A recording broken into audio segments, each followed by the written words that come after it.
À venir, quand l'énergie verte rapporte, les élus du centre du Québec succomberont-ils aux éoliennes?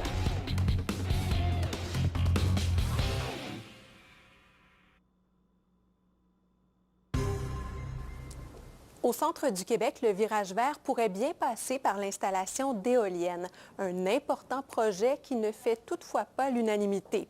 Nombreux élus, flairant la bonne affaire, ont pris le temps de bien expliquer les détails aujourd'hui. Jonathan Roberge.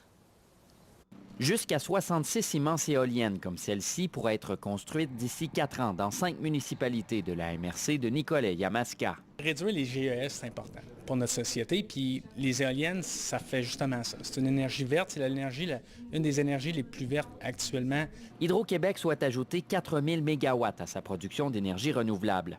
Mais aider à décarboner le Québec n'est pas l'unique intérêt de ces municipalités qui seraient compensées financièrement pour la présence de ces immenses dispositifs sur leur territoire.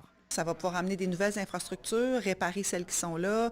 Puis là, je pense à, entre autres, on a tellement des infrastructures désuètes et vieillissantes. Ça pourra servir à ça. C'est une opportunité assez fantastique pour les municipalités d'avoir des revenus supplémentaires, de les diversifier et de ne pas aller chercher ça dans la poche du citoyen. Donc, je lisais sur certains sites, les maires et mairesses qui ont reçu des projets éoliens étaient tous unanimes de dire enfin, on peut rêver parce que là, on peut faire des trucs qu'on ne pourrait pas penser à moins de développer et de s'étaler. Si on va aller chercher les mêmes revenus, les mêmes redevances pour nos éoliennes, il nous faudrait à peu près 350 maisons de construire chez nous. 350 maisons ou sur des terres agricoles. À Yamaska, Saint-Aimé et Saint-Robert, on compte déjà 12 éoliennes. La MRC de Pierre de Sorel encaissera des redevances totales de 53 millions de dollars en 20 ans. Mais l'appât du gain n'est pas suffisant pour convaincre tous les citoyens. Une levée de boucliers s'organise et une pétition circule. Les éoliennes déjà présentes sur le territoire mesurent 100 mètres de haut.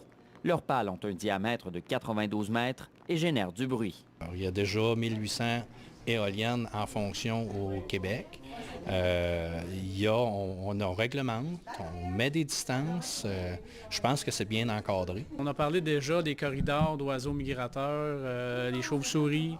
C'est des sujets qui pourraient, à un moment donné, amener des préoccupations, mais on sait qu'ailleurs, il y a eu ces problématiques-là, puis il y a eu des ajustements de fait. Ça fait que oui, effectivement, c'est tout un questionnement, puis il faut être capable de fournir les réponses aux citoyens. Et c'est vraiment la population qui va décider. La MRC entend procéder à un sondage afin de mesurer l'acceptabilité d'un tel projet. Ici Jonathan Roberge, Radio-Canada, Nicolet.